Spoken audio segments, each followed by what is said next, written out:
Olá pessoal, professor Marcelo. No dia de hoje nós iremos realizar a nossa primeira aula, que vai ser sobre a NBASP 100, falar sobre os princípios gerais que definem toda a auditoria. Nós demos uma priorizada para já trazer essa aula para vocês, principalmente por conta do TCE Pernambuco aí que foi reaberto, as provas, e dentre as matérias que caem no edital, nós temos a NBASP 100, 200, 300 e 400, e nós vamos aqui no canal do 7 Fontes trazer informação sobre todas essas NBASP. Então, para não perder nenhum conteúdo, já curta esse vídeo e já segue o canal. Além disso, comente se você gostou da aula, quais são suas expectativas e se você vai fazer esse concurso. Além disso, ainda que você não faça esse concurso, essa aula e as outras, elas caem muitas vezes em muitos concursos. A NBASP 100 ela sempre vai cair na área de auditoria governamental e as outras NBASP estão cada vez mais frequentes em concursos, principalmente de alto nível. Então, antes de começar a nossa aula, nós vamos para a nossa vinheta.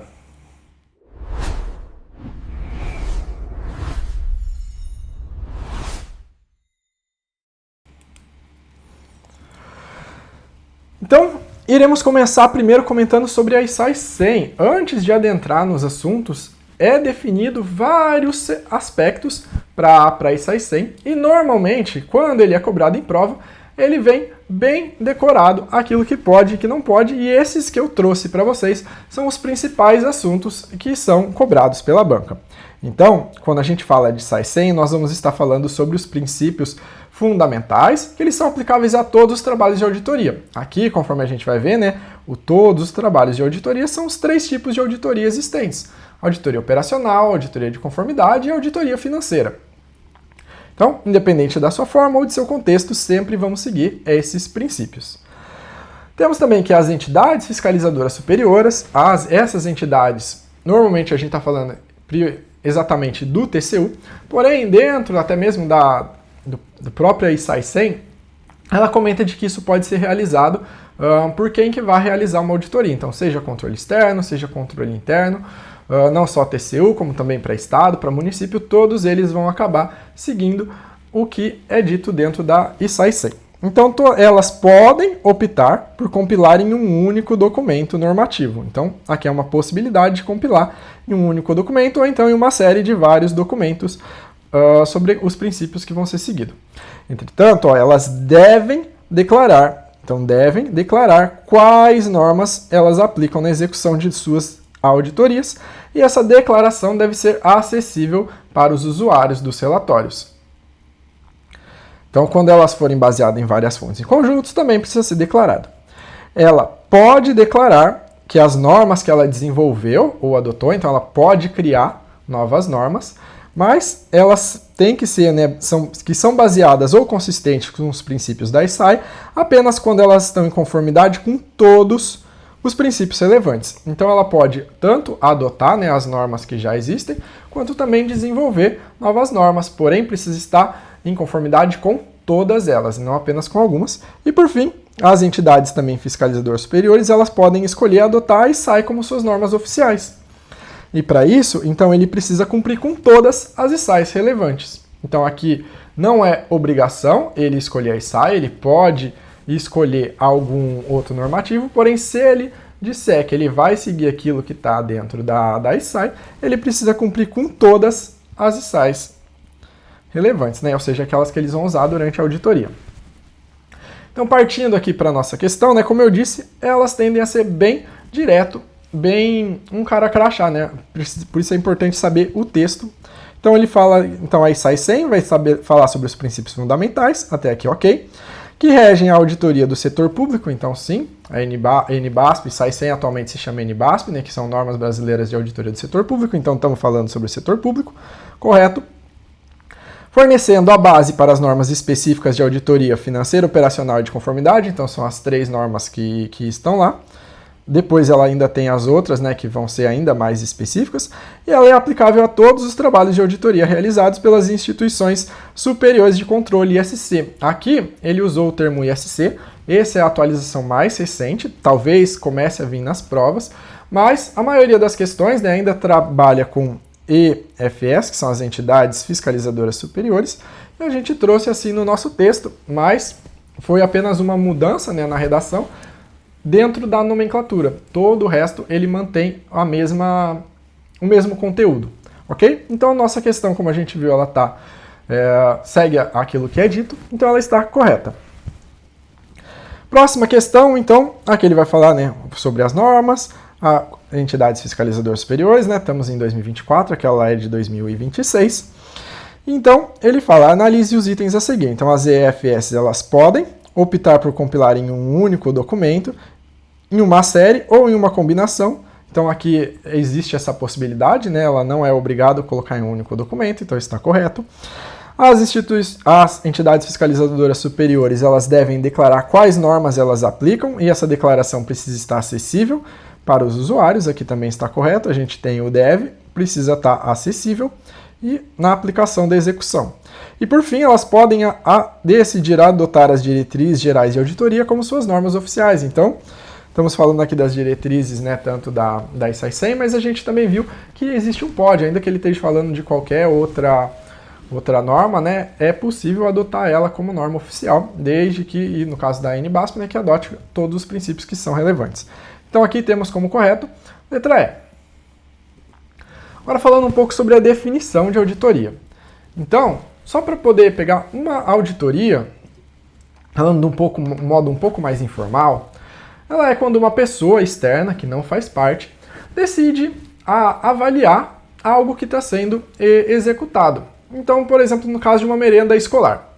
Vai vir uma pessoa de fora, né, que é esse auditor, ele pode ser, mesmo interno, né, ele é uma pessoa que não participa da atividade. Então essa pessoa vai lá e aí ele vai seguir um processo sistemático, ou seja, existem etapas que ele precisa cumprir e ele vai querer obter evidência, então no caso da merenda, de que a merenda, por exemplo, está sendo entregue para os alunos. Então o objeto vai ser a merenda, eu vou avaliar se ela está sendo entregue, porque eu quero o resultado de que os alunos tenham acesso a essa merenda, e isso obviamente que vai ser importante, né? Tanto quando a gente vai falar depois dos órgãos de controle, porque é gasto dinheiro, né, para entregar essas merendas, quanto também para a população, porque se a gente está querendo comida, né, principalmente quem deixa o filho lá na escola pública, é que o filho se alimente de forma adequada. Então, basicamente é isso que eu estou vendo, né? Dei um exemplo aqui para a gente quando a gente trata de auditoria. Então, uma pessoa de fora fazendo vários testes para saber se algo realmente está acontecendo, se está correto. Então, nesse caso aqui foi uma de auditoria operacional, mas vai seguir algo parecido para as outras auditorias. Então, usando agora as palavras que a gente tem dentro da NBASP 100, então nós temos aqui um processo sistemático. Então, aqui onde eu deixei em azul são as partes importantes, né? De obter e avaliar as evidências para determinar se as informações ou condições de um objeto, se eles estão de acordo com os critérios aplicáveis. Então, no caso lá que eu falei, né, foi a merenda, eu quero saber se ela está entregue. Então, esse é o critério e eu vou fazer algumas evidências. Eu posso lá observar se realmente a merenda foi comprada, se ela está sendo entregue, pegar documento fiscal para ver se tem ateste de compra e assim por diante. Então, fornecendo aos órgãos legislativos e de controle, então nesse caso principalmente daí focado no recurso público, como aos responsáveis pela governança e ao público em geral, que o público em geral normalmente vai querer saber se a criança está sendo alimentada. Informações e avaliações independentes e objetivas, então aqui a gente quer que o relatório do auditor ele não venha com viés, né, ele não queira mudar a realidade do que está acontecendo acerca da gestão do desempenho de políticas, programas e operações governamentais. Temos também que as auditorias do setor público, elas partem de objetivos que podem ser distintos dependendo do tipo de auditoria que está sendo realizado, porém todas elas contribuem para a boa governança. Que só voltando um pouco, quando a gente fala de auditoria governamental, o principal foco, né, da auditoria, ela vai ser sempre ser o cidadão. Muitas vezes a gente também tem de que cabe aos órgãos legislativos porque eles estão representando, mas o principal, né, que ele é dito, vai ser para a população, né, para o público em geral. Depois nós vamos ver mais para frente, mas por exemplo a NBASP 200, que ela é financeira, aí o principal é o órgão legislativo, então por isso que tem um pouco, mas em geral auditoria governamental cidadão, ou então todos esses órgãos que estão aqui, ok? Então dá uma olhada, mesmo que a questão ela só fale de cidadão e não fale desses outros, ela vai estar correta, ok?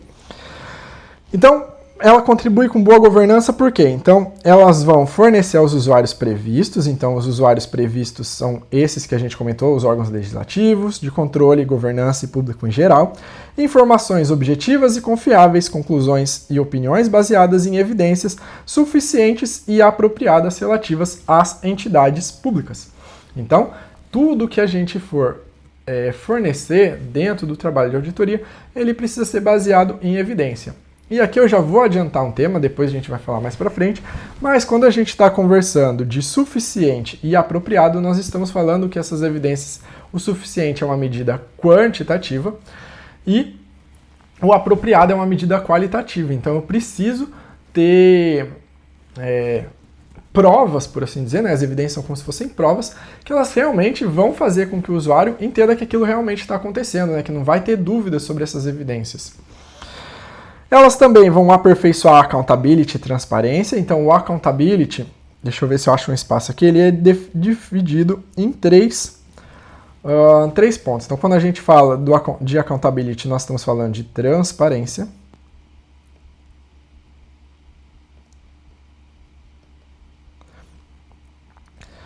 Estamos falando sobre responsabilização. Responsabilização e prestação de contas, ok? Aqui eu não vou ter espaço, mas vai ser sobre prestação de contas, ok? Deixa eu só ver, prestação, e eu boto um contas aqui.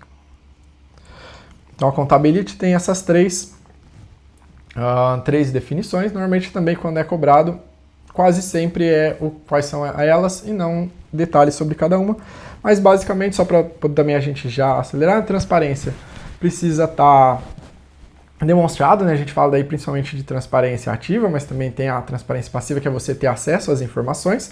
Responsabilização é aquilo que o gestor fez, ele é responsável por elas. Então, caso ele tenha feito algo errado, ele vai poder responder ao dano que ele causou. E prestação de contas é ele prestar, demonstrar aquilo que ele fez, que ele realizou, né? O gestor, por exemplo, gastou. Servem também para fortalecer a efetividade dos órgãos, então elas buscam melhorar cada vez mais o como o órgão exerce, seja na auditoria financeira, por exemplo, tendo documentos cada vez mais confiáveis e que realmente seguem demonstrando o quanto que a entidade tem, por exemplo, a pagar, quanto ela gastou, como no operacional, melhorar desenhos de políticas, né, dos programas, melhorar o como a população recebe aquilo que faz parte dela, para ela receber. E por fim, criando um incentivo para a mudança. Então, normalmente aqui vem principalmente em auditorias operacionais, né? A gente tem recomendações, pode existir também para a financeira, mas eles buscam estar melhorando. Então, esse fortalecimento, né, das efetividades, eles também criam incentivos para a mudança. Então, você propõe melhorias para que o gasto público, né, ele seja cada vez mais eficiente e com uma melhor efetividade, né, um melhor atingimento do resultado que a gente espera daquilo que a gente vai estar auditando. Então, indo agora, né, para os nossos exercícios, entrei bastante em detalhes sobre algumas coisas, porque eu acho que é importante, às vezes, a gente entender, porque, como eu disse, às vezes a gente consegue usar essa NBASP para interpretar algumas questões futuras que podem vir a acontecer. Então, por isso que eu dei uma extravasada aí um pouco mais, além de só aquilo que estava dentro da lei. Então, vamos lá. Aqui a gente quer saber a alternativa incorreta. Então, a auditoria no setor público ela é concebida como um processo sistemático, que é ok, que envolve a obtenção e a avaliação objetiva de evidências, então sim, a objetiva, né, objetividade, está dentro das normas, com a finalidade de verificar a aderência de informações ou situações a critérios previamente estabelecidos. Então aqui está tudo correto, eu preciso estabelecer meus critérios anteriormente, eu comparo o meu objeto com o meu critério. A ética, independência, julgamento profissional e devido zelo constituem princípios gerais que devem orientar a atuação dos auditores aplicáveis a todas as modalidades de auditoria. Essa daqui a gente vai conversar mais para frente, mas está correto. O processo de auditoria deve observar os princípios relacionados às suas diversas etapas, como planejamento, execução, comunicação dos resultados e acompanhamento das recomendações formuladas. Essa aqui também iremos ver mais para frente e é uma questão correta. Os princípios fundamentais deixam de serem exigíveis em trabalho cujo objeto se restrinja à verificação formal de conformidade normativa, podendo ser relativizado conforme a natureza do exame realizado. Então a gente viu que os princípios fundamentais, né, que eles estão na nossa SAI 100, o NBASP 100, eles são necessários, né, de serem executados em toda auditoria, independente do tipo, independente de sua natureza. Então aqui é a nossa questão errada. Os princípios aplicáveis à auditoria do setor público brasileiro encontram correspondências com referências internacionais resultantes da adaptação dos padrões da INTOSAI ao contexto da institucional nacional. Então, essas normas vieram da INTOSAI, que ela é externa, então aqui também está correto. Nosso gabarito, letra D. A auditoria governamental ela pode ser exercida tanto por unidades de controle interno dos órgãos públicos, quanto por órgãos de controle externo, como tribunais de contas. Aqui a gente já comentou, né?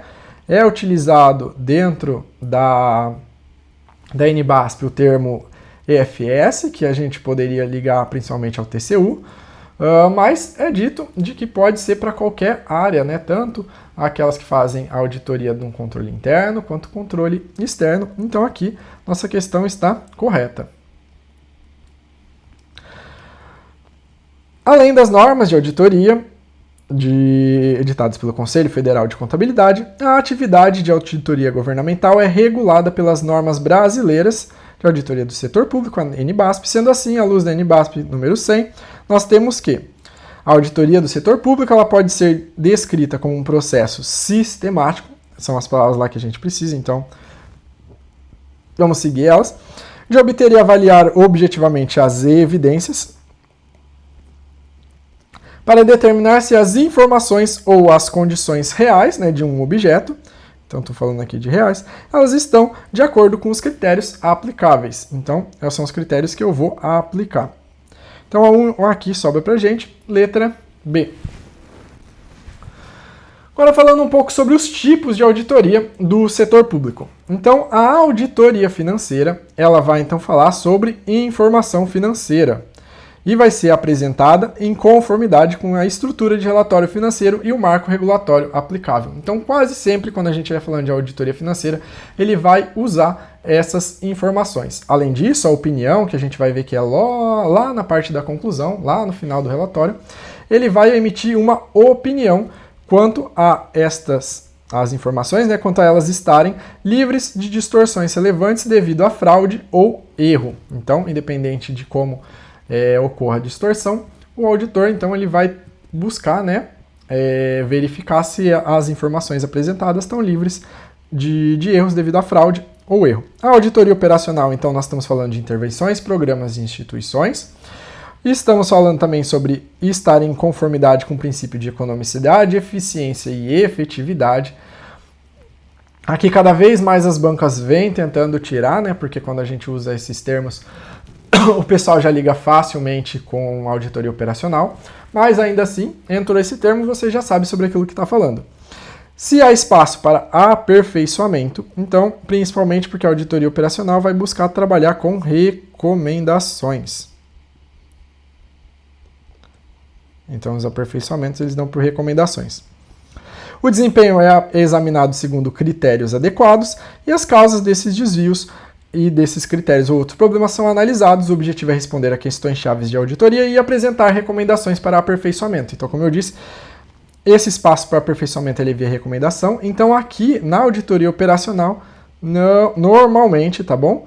Normalmente não se tem a parte da opinião, ok? Essa parte ela não está presente.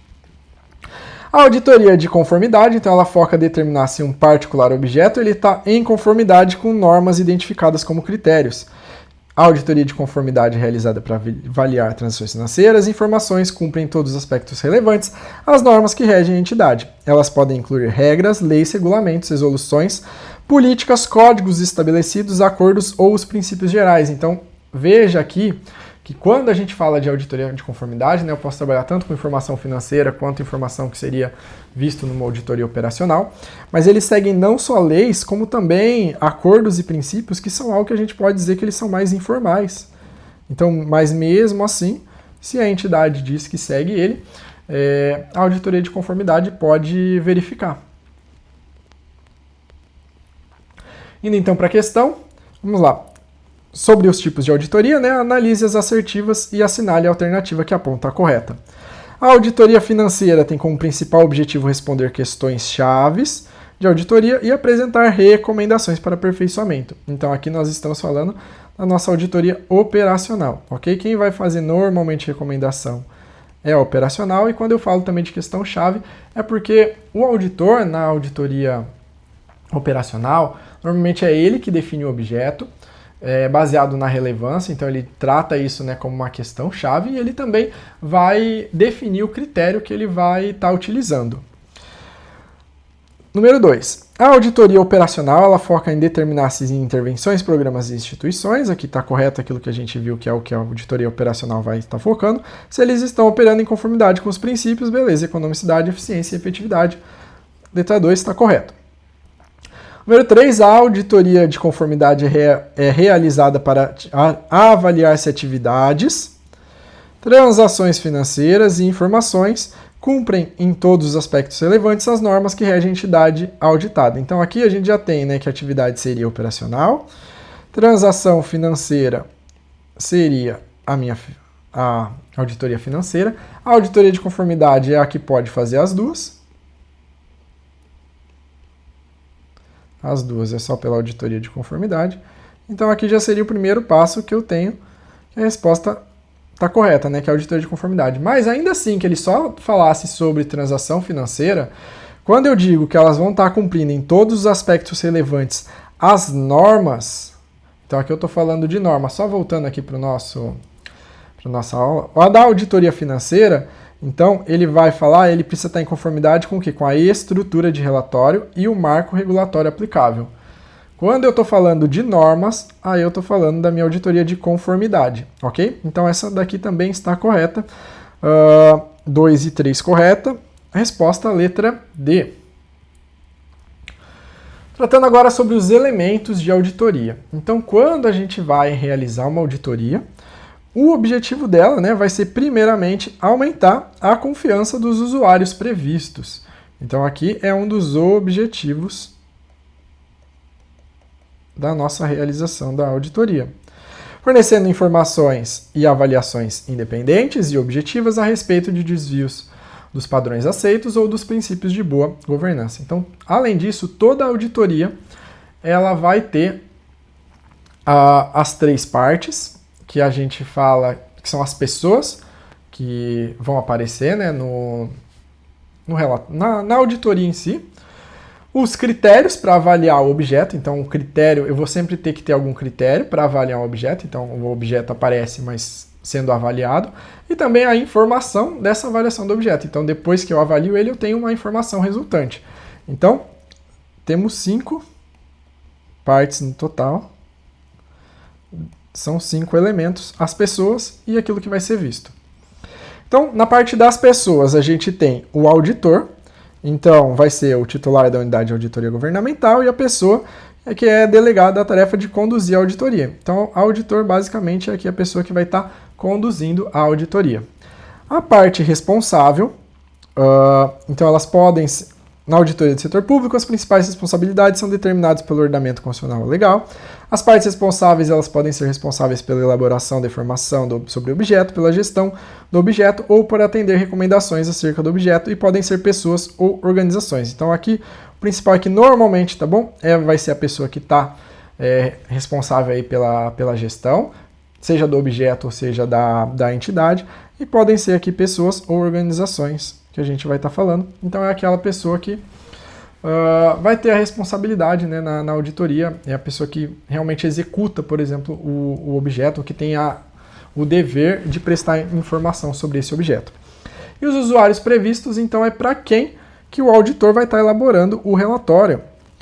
Os usuários previstos, eles podem ser aqueles mesmos órgãos que já foram falados, órgãos legislativos ou de controle, responsáveis pela governança ou o público em geral. Então, esses são os nossos usuários previstos. Agora falando um pouco sobre o objeto, né, visto que o critério, né, ele vai falar, é o critério do objeto, a informação também é sobre o objeto. Então, o objeto de auditoria nada mais é do que a informação, a condição ou a atividade que a gente vai mensurar. Ele pode assumir várias formas e ter diferentes, dependendo do objetivo.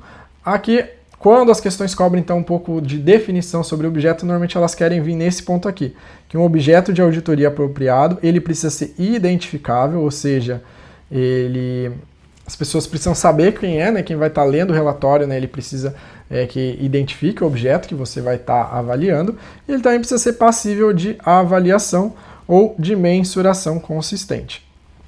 Então, não pode ser algo que é criado, né, sem critérios técnicos. Então, são as duas necessidades para você ter um objeto. Então, ele ser identificável e passível de avaliação ou mensuração.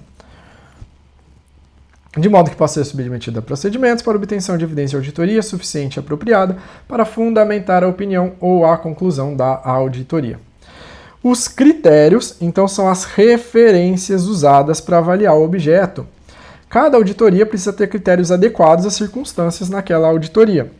Na determinação da adequação dos critérios, o auditor deve considerar sua relevância e compreensibilidade para os usuários, assim como a sua integridade, confiabilidade e objetividade. Então, quando eu estou falando de critério, aqui é um pouco mais difícil da banca cobrar, mas eu quero que o meu critério seja íntegro, confiável e objetivo.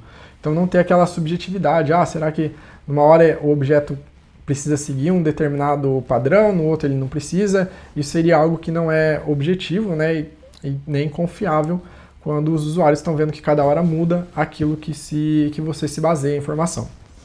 E por fim, a informação sobre o objeto é o resultado da avaliação. Então, depois que eu avalio ou eu mensuro, eu vou, então, poder falar sobre ele, né? Se está correto, se não está, se existe distorção relevante, se existe fraude, se existe erro.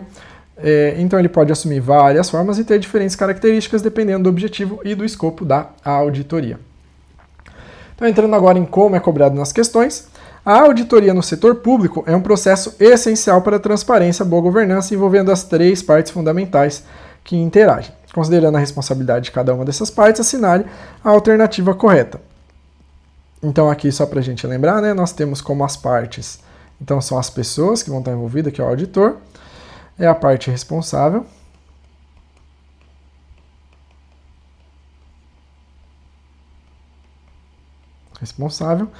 e vai ser os usuários previstos.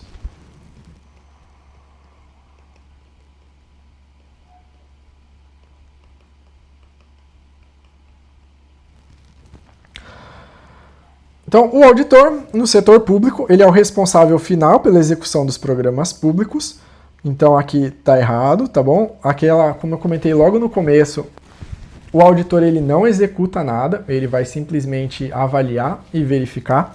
Então já estamos errados logo nesse início, sendo incumbido de monitorar diretamente a aplicação dos recursos pelos órgãos públicos aplicados. Então não cabe ele também ficar monitorando, né, toda hora e avaliando, ele não faz parte da gestão, ok? A parte responsável, então quem está tratando, né, a informação, ela é composta pelas organizações ou gestores auditados, até aqui ok. Possui o dever de fornecer informações completas e corretas, aqui sim, quando o responsável ele precisa fornecer as informações para o auditor, mas não está sujeito a responder legalmente pelas irregularidades identificadas no processo de auditoria. Aqui, lembra que teve uma parte que a gente comentou, né, de que todas as auditorias elas vão tratar, né, de boa governança, incluindo, e aí ele comenta sobre o aspecto do accountability, né? E o accountability ele vai tratar, né, um dos aspectos que a gente comentou é sobre a responsabilização, então ele pode sim responder legalmente pelas irregularidades que forem identificadas. Letra C, os usuários previstos, que incluem órgãos governamentais, legisladores e o público em geral, ok? Eles têm a função de estabelecer os critérios de auditoria, aqui é o nosso erro. Os usuários previstos, eles são as pessoas para quem a gente faz o relatório, mas eles não influenciam em nada do relatório diretamente. Então o auditor ele pensa naquilo que é importante para essas pessoas, mas elas não definem, elas não realmente atuam na auditoria, diferentemente dessas outras duas partes, né? A parte responsável, ela precisa fornecer a informação e o auditor é quem avalia a informação. Já os usuários, eles só estão como as pessoas em quem o auditor vai se basear para identificar aquilo que é relevante. Letra D, o auditor na execução do seu trabalho, então aqui estamos falando da execução do trabalho dele, não sobre o objeto, né? Ele atua de forma independente, objetiva, ok? Sendo responsável por fornecer informações claras e fundamentadas aos usuários previstos, aqui sim, o auditor ele busca saber aquilo que os usuários realmente vão querer, e por avaliar o cumprimento das obrigações da parte responsável. Então aqui está correto o que o auditor realiza. Letra E, a parte responsável, os usuários previstos, são diretamente subordinados ao auditor, aqui não tem subordinação. Mesmo a parte responsável, né, que ela tem a obrigação de fornecer informação, a gente não diz que ela é subordinada, são instâncias diferentes, elas atuam de forma independente, não há subordinação hierárquica. Nossa alternativa correta é a letra D. Quanto a NBASP 100, vou já direto aqui, seguir, analise verdadeiro ou falso, VOF. Em geral, a auditoria do setor público pode ser descrita como um processo sistemático de obter e avaliar objetivamente as evidências para determinar se informações ou condições reais de objetos estão de acordo com critérios aplicáveis. Aqui, copiou o nosso texto, está correto, verdadeiro. Todas as auditorias do setor público contam com os mesmos elementos básicos. Então, sim, todas elas vão contar com os mesmos elementos, são 5. Aqui ele vai estar falando das 3 partes. Então, é o auditor, demonstrativo contábil não, e os usuários previstos. Aqui não é o demonstrativo é a parte responsável. Quando a gente vai falando de 3 partes, são sempre as pessoas, tá bom? Então aqui já mataria, entendendo que o conceito de partes de auditoria são as pessoas, são seres humanos, né? Não são objetos que vão ser avaliados. Opa. Então, só voltando, aqui temos verdadeiro, falso. Por fim, o objeto de auditoria refere-se à informação, condição ou atividade que é mensurada ou avaliada, de acordo com critérios, ok. Pode assumir várias formas e ter diferentes características, dependendo do objetivo da auditoria. Aqui, ok. Tudo correto, então nós tivemos verdadeiro, falso, verdadeiro. Letra B. Próximo, falando agora sobre os tipos de trabalho. Então, quando a gente fala sobre tipo, existem 2 tipos de trabalho, o de certificação e o de relatório direto. Dentro do trabalho de certificação, é a parte responsável quem vai mensurar o objeto, então vai ser a organização, a gestão, ok? Ela é quem vai estar medindo esse objeto, de acordo com os critérios que também são já existentes, ok? Esses critérios, eles já existem. E apresenta a informação do objeto sobre a qual o auditor, então, ele vai obter evidência de auditoria suficiente e apropriada. Sempre que a gente fala de evidência de auditoria, suficiente, apropriada, quantitativo e qualitativo, para proporcionar uma base razoável. Então, o auditor ele só vai avaliar algo que a gestão entregou. Já no trabalho de relatório direto, é o auditor quem mensura. Então, o auditor que vai selecionar tanto o objeto quanto os critérios, levando em consideração risco e materialidade.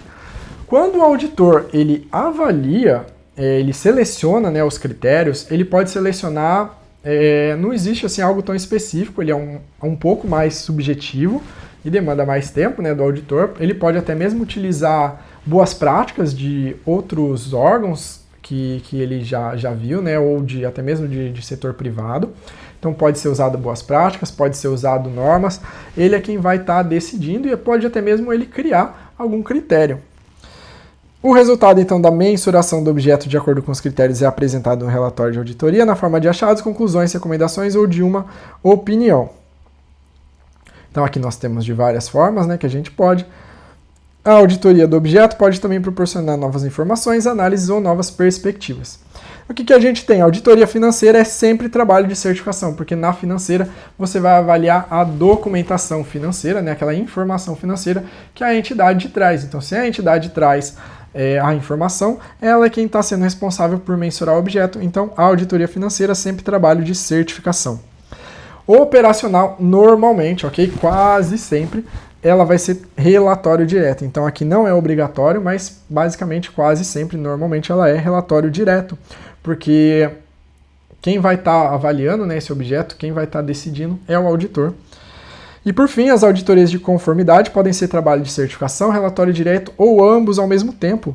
Esse ambos ao mesmo tempo aqui é importante para a gente entender de que a auditoria ela pode, ao mesmo tempo que eu posso na de conformidade, né, fazer duas, eu também posso iniciar com uma auditoria financeira e terminar com uma auditoria operacional, ou então o contrário, né, inicio com a auditoria operacional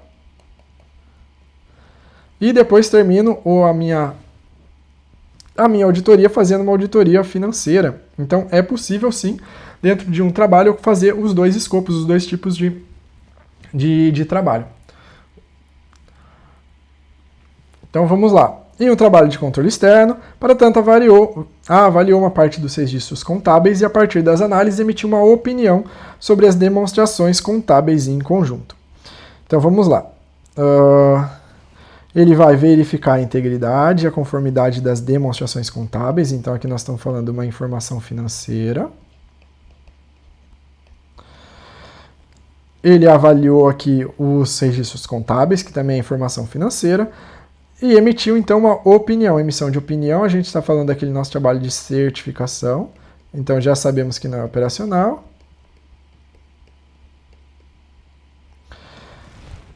Então, certificação, trabalhando com informação financeira. A minha auditoria é auditoria financeira.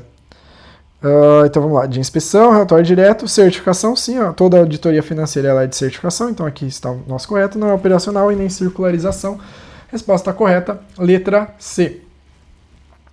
Próxima, de acordo com os princípios fundamentais de auditoria do setor público, o relatório elaborado pelo auditor então o auditor vai precisar declarar os objetivos da auditoria, descrever como eles foram abordados, indicando os achados e as conclusões sobre o objeto, podendo falar de propostas de recomendação. Então aqui eu não estou chegando numa conclusão final, eu estou selecionando o meu objeto. Normalmente isso faz parte do meu trabalho operacional, pode ser também a de conformidade do que está aqui. Então eu tenho de possibilidade, né, o operacional. Não tem nada aqui que está me indo contrário contra o de conformidade. E também, se eu estou falando, eu mesmo estou realizando as recomendações, eu também posso estar falando sobre relatório direto. Essas são nossas 3 possibilidades abertas. Então não é certificação, não é consultoria, não é auditoria de avaliação e nem de investigação. Resposta, letra D. O objeto agora do trabalho. Então, dentro da auditoria financeira, a gente já falou várias vezes, eu estou falando sobre a minha posição financeira. O desempenho, fluxo de caixa, outros elementos. Então, o que eu vou estar avaliando vai ser sempre a posição financeira. Na auditoria operacional, o objeto ele vai ser definido pelos objetivos e as questões de auditoria, que vai ser os objetivos chaves, né? Eles podem ser programas específicos, entidades, fundos ou atividades. Então, basicamente, tudo que é exercido, é gerenciado, é realizado, pode fazer parte do nosso objeto. Situações encontradas, assim como informações financeiras ou não financeiras sobre qualquer um desses elementos. O auditor vai mensurar ou avaliar o objeto para avaliar a extensão na qual os critérios estabelecidos foram ou não atendidos. A auditoria de conformidade, então, vai ser definida pelo escopo, ok? Então, muitas vezes quando a gente quer diferenciar, quando ele nos dá... Deixa igual a questão anterior, né, que deixou meio que em aberto, entre operacional e de conformidade, ele pode tentar trabalhar nesse ponto. Então, falou de definido pelos objetivos, a gente está falando de operacional. Falou de definido pelo escopo, a gente está falando de conformidade. Eles, às vezes, gostam de usar essas palavras, tá bom? Então, tome um certo cuidado e tentem, às vezes, lembrar, né, gravar alguma coisinha, pode ser importante. Podem ser atividades, transações financeiras ou informações. Em trabalhos de certificação sobre conformidade, o auditor foca na informação sobre o objeto. Então, aqui o objetivo é a informação, para saber, né, se ele está de acordo com os normativos. Agora falando um pouco sobre confiança e asseguração. Então os usuários, eles desejam ter segurança sobre a confiabilidade e relevância da informação que eles utilizam como base para a tomada de decisões. Então esse nosso relatório que a gente produz, ele precisa ser confiável para eles fazerem a tomada de decisões. Então o legislativo, por exemplo, se foi encontrado um desvio, né, que eles possam atuar responsabilizando, eles precisam ter confiabilidade nas informações que foram tratadas. Então, a evidência suficiente e apropriada, sempre repetindo, e os auditores precisam executar, então, procedimentos para reduzir ou administrar o risco de chegar a conclusões inapropriadas. Contudo, devido à limitação que lhes são inerentes, as auditorias nunca poderão oferecer uma segurança absoluta. Então aqui é importante a gente saber que nunca tem asseguração absoluta, que eu quero diminuir o meu risco, ok? E o que é o risco? É a possibilidade, né, de algo errado, né, principalmente na auditoria é tratado como algo de ruim, de que ele aconteça, né? Então que um evento aí aconteça e por conta disso o relatório, né, esteja com alguma falha, né, tem algum erro, a gente vai ver depois, né, os tipos de risco existentes. Então, a minha forma de asseguração pode ser por meio de opinião e conclusão, que transmitam explicitamente o nível de asseguração e se aplica a todos os trabalhos de certificação. Então, se aplica a todo o trabalho de certificação, a gente está falando que aplica também a todos os trabalhos de financeiro. Então, toda auditoria financeira é aqui. E a certos trabalhos de relatório direto. Então, alguns relatórios eles podem acabar emitindo opinião. Porém, de outras formas. Então, em alguns trabalhos de relatório direto, o auditor não dá uma declaração explícita de asseguração sobre o objeto. Em tais casos, o auditor fornece ao usuário o grau de confiança necessário, descrevendo como os achados, critérios e conclusões foram desenvolvidos de uma maneira equilibrada e razoável, que chegaram a uma determinada conclusão geral ou recomendação. Então, conclusão geral ou recomendação é o que normalmente a gente vai ter na nossa auditoria operacional. Tanto que, por exemplo, a CGU, que é um órgão de controle interno, assim como a maior parte dos órgãos de controle interno, quando eles fazem a avaliação operacional, eles vão trabalhar com recomendação, então eles vão fazer essa asseguração de outra forma e não através de uma opinião ou uma conclusão. Eu posso, então, quando eu estou falando, dessa opinião, eu posso chegar, então, a dois tipos, que é a asseguração razoável, que ela é alta, mas não absoluta, ok? De que ela é expressa e ela vai ser expressa de uma forma positiva. Então, o auditor vai falar que, na opinião dele, o objeto está ou não em conformidade em todos os aspectos relevantes. Então, aqui eu estou falando que ele verificou, basicamente, tudo que ele pôde verificar, que ele achou que era relevante, ele verificou e está... que ele acredita, que esteja em conformidade, ou não, caso ele diga que tem erros, Ele pode fazer uma asseguração razoável para dizer que existem distorções também. Desde que ela não seja relevante, a gente vai ver logo depois. Então, ao fornecer uma asseguração limitada, a conclusão de auditoria afirma que, com base nos procedimentos executados, nada veio ao conhecimento do auditor para fazê-lo acreditar que o objeto não está em conformidade com os critérios aplicáveis. Então, aqui a gente vai ter o que a gente chama de uma forma negativa. Então, ela vai ser expressa de forma negativa.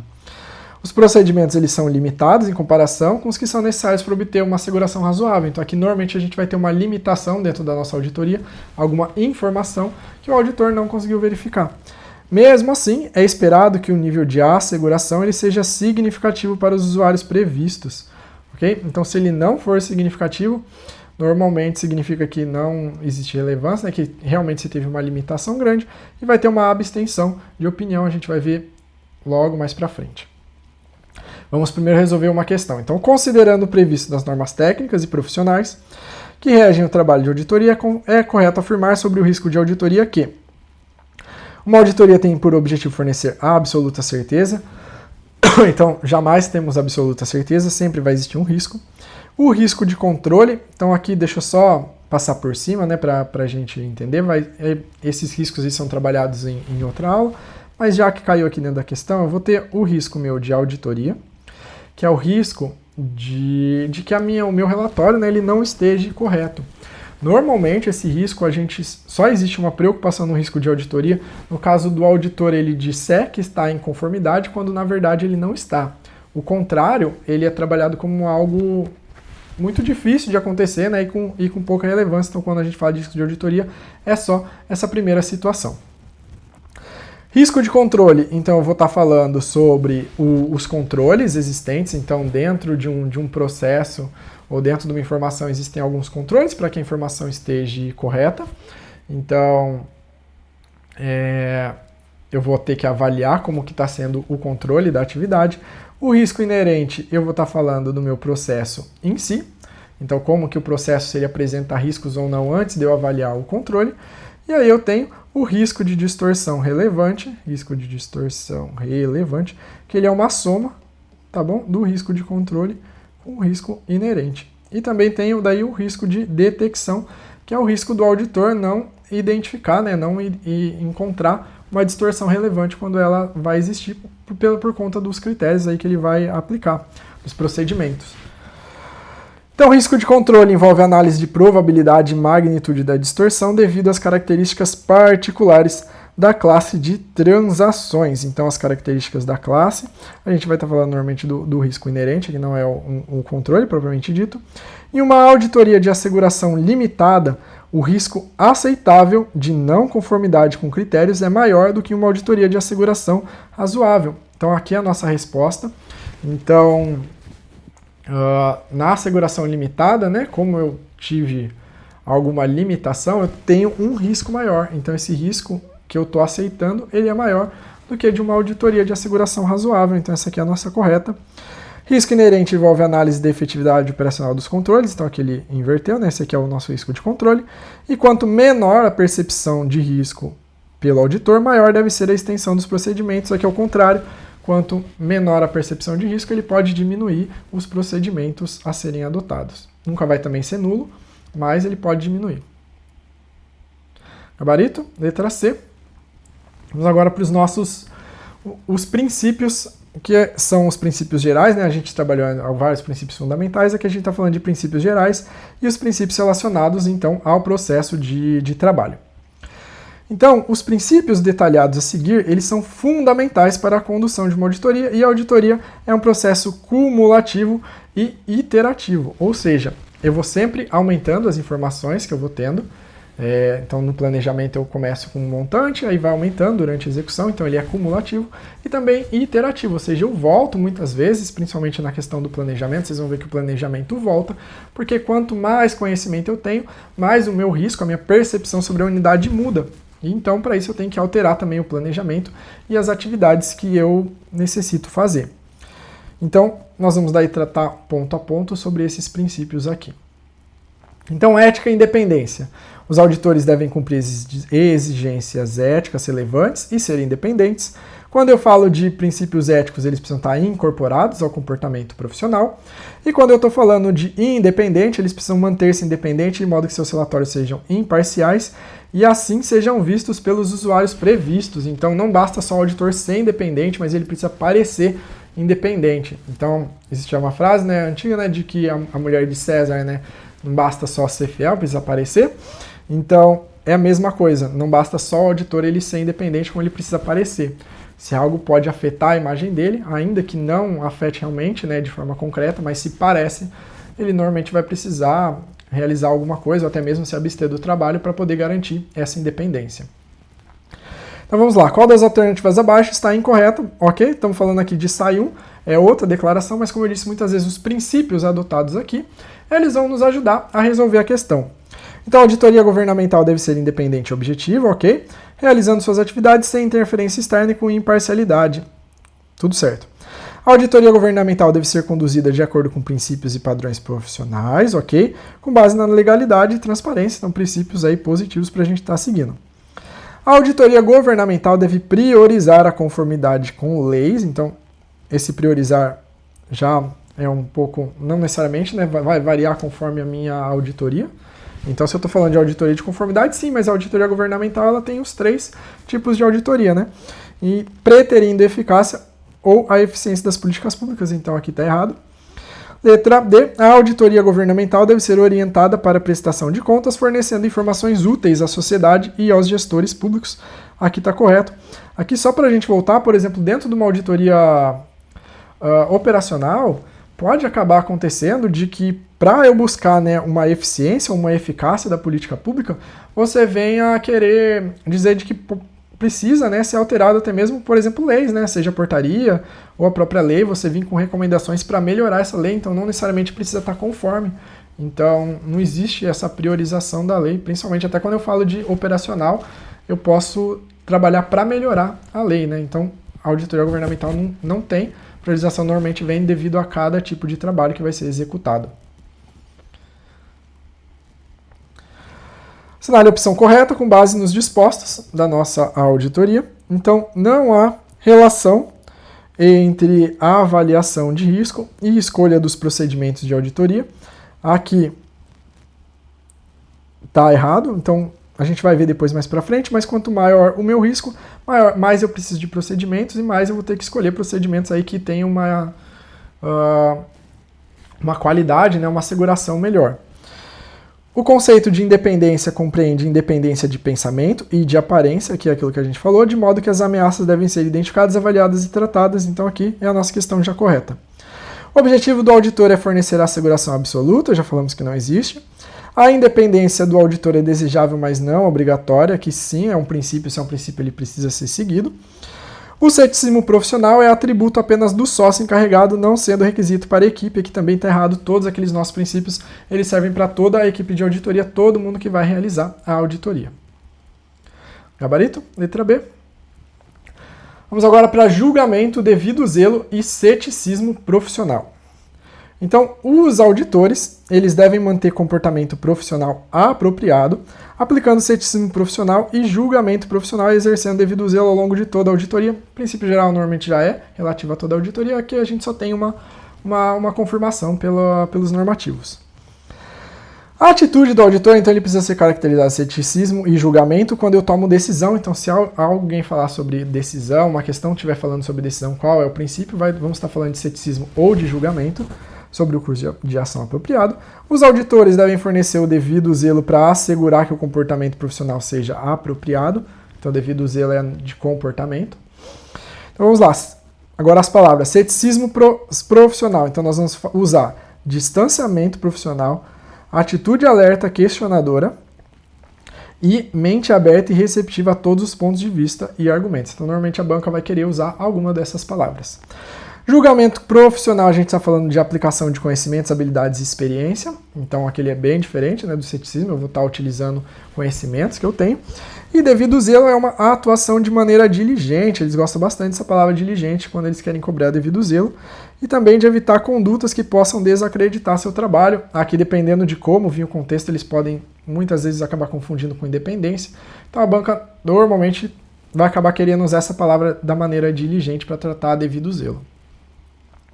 Vamos agora ver nossas questões, então. São usados, julgamento e ceticismo profissional, né? São usados durante todo o processo de auditoria de conformidade para avaliar os elementos de auditoria, que sim, independente, né, da nossa auditoria, mas dentro da auditoria de conformidade eles são utilizados sim durante todo o processo verdadeiro. O auditor deve ser capaz de avaliar uma variedade de tipos de evidência de auditoria de acordo com sua origem. Então, sim, se o auditor ele trabalha com auditoria financeira, auditoria operacional, dentro do operacional existem vários objetos, a conformidade pode ser de um ou de outro, então faz sentido de que ele tenha a capacidade aí de avaliar diversos tipos de evidência, ok? Então, está correto. Uma atitude de ceticismo profissional significa que ele falará uma avaliação crítica e mente questionadora. Essa palavra repete e nos lembra sobre o ceticismo. Avaliação crítica a gente pode até pensar em julgamento profissional, mas quando ele usa a palavra mente questionadora, ele nos traz aí pro ceticismo. E por fim, ceticismo faz referência à aplicação de treinamento, conhecimentos e experiências aplicáveis. Aqui não é um julgamento profissional. Então, falso, verdadeiro, falso. Nossa resposta, letra B. Próxima, José, auditor de controle externo, integrava a equipe de auditorias que realizava um trabalho de conformidade em um órgão da Administração Pública Estadual paraense. Ao analisar a evidência de um achado, José, por motivos ideológicos, não manteve o distanciamento profissional, a atitude questionadora ao avaliar se a evidência obtida era suficiente. Então, se eu estou usando essas palavras, eu vou estar falando de ceticismo profissional. Aqui, quando a gente fala, né, de proximidade, ele pode querer dar a entender por independência, mas além dele usar as palavras que nos remetem independência. Quando a gente fala então de independência, esse quesito, né, de estar próximo poderia afetar o quesito de dependência, mas ele não usa nem as mesmas palavras e nem deixa nas nossas alternativas essa questão para não poder gerar problemas para a banca, ok? Gabarito, letra B. Controle de qualidade. Então, os auditores devem realizar auditoria em conformidade com normas profissionais de controle de qualidade Então, as políticas e procedimentos, a fim de assegurar que elas sejam realizadas com nível de qualidade, eles devem então abranger questões como direção, revisão e supervisão. Aqui a norma trata de forma bem simples, né? Existe uma NBC mais específica dela, portanto a gente não vai ter questão sobre esse ponto, mas a gente pode tratar em uma aula futura. Mas basicamente, direção, eu vou direcionar aquilo que os auditores devem fazer, obviamente, né? Não vou nem escrever depois, porque vai ser direcionar, revisionar e supervisionar. Mas então eu vou indicar aquilo que a equipe deve fazer, revisar, eu vou rever o trabalho deles, e supervisão normalmente é uma pessoa daí que não participou, né, que vai gerenciar aquilo que foi visto pela equipe de auditoria. Gerenciamento, então os auditores devem possuir ou ter as habilidades necessárias, então eles precisam possuir coletivamente, ok? Então não é um auditor específico, ele precisa ter todas as habilidades, mas eles precisam ter coletivamente conhecimentos, habilidades e competências para concluir com êxito a auditoria. Inclui compreensão e experiência prática acerca do tipo que está sendo realizado, familiaridade com as normas e as legislações aplicáveis, entendimento das operações da entidade, habilidade e experiência para exercer julgamento profissional. É comum a todas as auditorias necessidade de recrutar pessoas com qualificações adequadas, oferecer desenvolvimento e treinamento do pessoal, elaborar manuais e outras orientações e instruções escritas relacionadas à condução e atribuir recursos suficientes para a auditoria. Okay? Os auditores devem manter sua competência por meio de desenvolvimento profissional contínuo. Então, questões de habilidade, falou de treinamento, a gente está falando sobre o gerenciamento e habilidade de equipe. Além disso, ele pode, tá bom? Não é obrigado, usar auditores internos, outros auditores ou especialistas. Porém, ainda que ele use isso, né, a EFS, mas basicamente a pessoa, né, que está executando a auditoria, ela é responsável por qualquer opinião ou relatório que possa ser produzido, né, sobre o objeto, e essa responsabilidade ela não é reduzida pelo uso de trabalho de outras partes. Então, por isso, você vai precisar revisar esse trabalho, você vai precisar orientar, e você pode usar uma pessoa que tem um conhecimento, principalmente quando a tua equipe ela não detém, né, o conhecimento necessário nessa área. Risco de auditoria. Aqui a gente já conversou um pouco, né, falando dos tipos de riscos devido à nossa questão, mas o risco de auditoria, como a norma ela trabalha na NBASP, a gente tem que os auditores, né, eles devem gerenciar o risco de fornecer um relatório que seja inadequado nas circunstâncias de auditoria. Então, estou falando daquele nosso URA, né? Então, adequado quando se existe uma distorção. Então, o risco de auditoria é o risco de que o relatório de auditoria seja inapropriado. Ele vai executar procedimentos para reduzir ou administrar o risco. Ele nunca pode eliminar, ok? Eliminar jamais. Porque se a gente pudesse eliminar, eu teria a minha segurança absoluta. Reconhecendo que as limitações inerentes significam que nunca pode fornecer certeza da condição do objeto. Quando o objetivo é a asseguração razoável, o auditor deve reduzir o risco de auditoria a um nível aceitavelmente baixo. E a auditoria de asseguração limitada, ela fornece um nível de asseguração que, no julgamento do auditor, será significativo para os usuários previstos. Agora eu vou dar uma pausinha aqui só para tomar uma água e eu já volto, ok?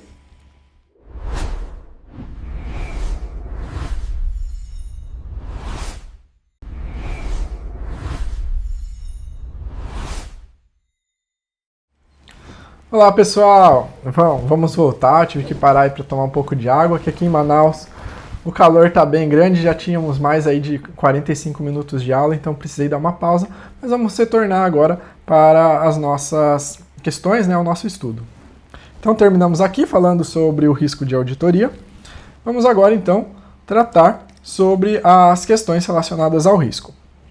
Então, primeira questão nós vamos estar falando sobre como o risco precisa ser gerenciado, ok? Então a gente entende que o risco de auditoria, a gente precisa tentar diminuir ele, a gente sabe que ele não consegue eliminar, mas eu preciso diminuir para poder ter uma conclusão sobre o que eu estaria auditando, né, na asseguração, principalmente buscando a asseguração razoável.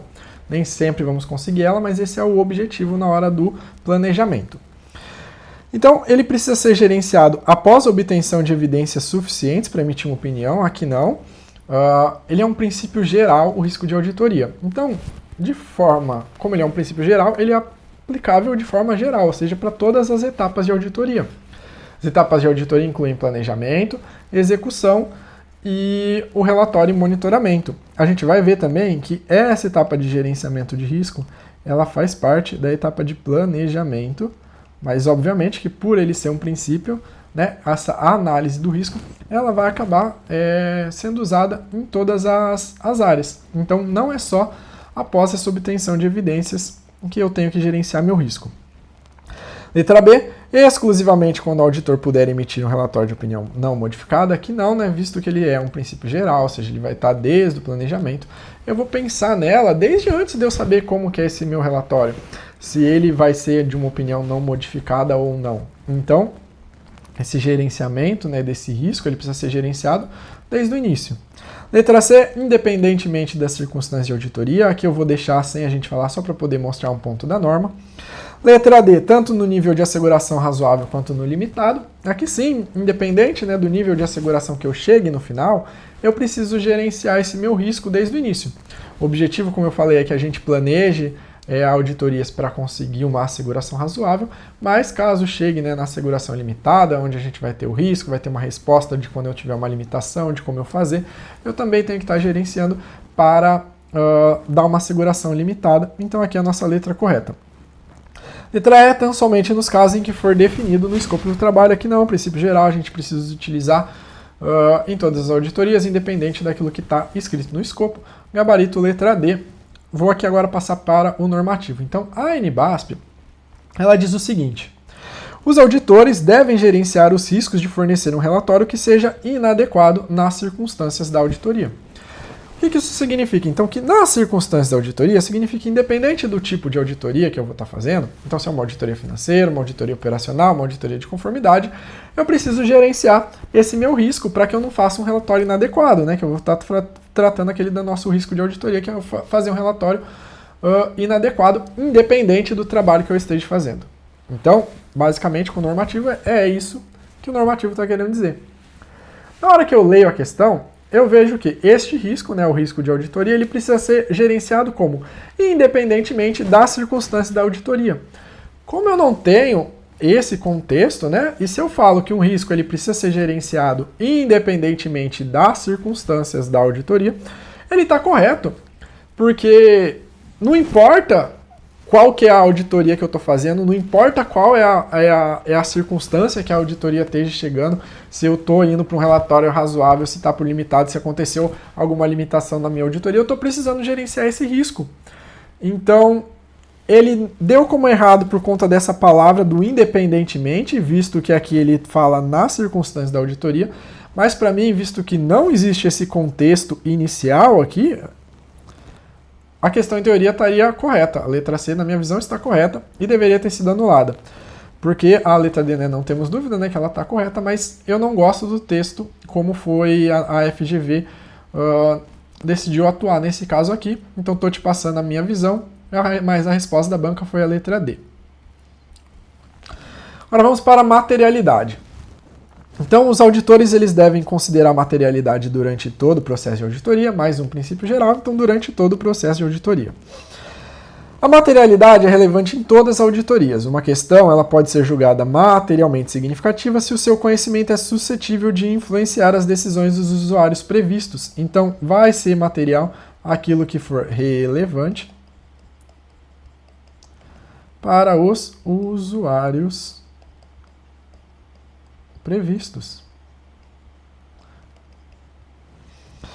Determinar a materialidade é uma questão de julgamento profissional e depende da interpretação do auditor sobre as necessidades dos usuários.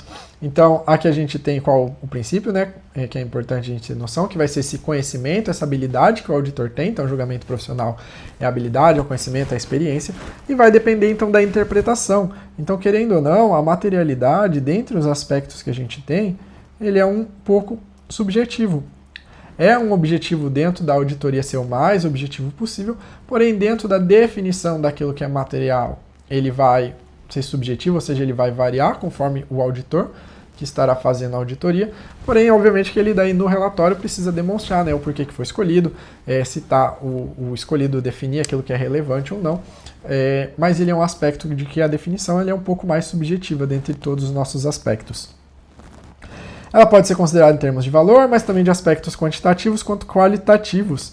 Uma questão pode então ser material pela natureza ou então por conta do contexto. Então, não necessariamente vai ser aquilo de valor, né? Se eu tenho algo que pode vir a se tornar relevante, independente do valor dele, eu posso considerar ele como materialmente para eu tratar no meu relatório de auditoria. Vamos para questões. Então, durante uma auditoria operacional conduzida pelo Tribunal de Contas do Estado, foi identificado um projeto público de reforma e ampliação de uma pequena escola em comunidade de baixa renda. O valor do projeto é muito baixo no contexto do orçamento do capital do Estado e ele tem uma importância significativa para a comunidade local. Então, aqui eu tenho um baixo valor, uma alta importância, né?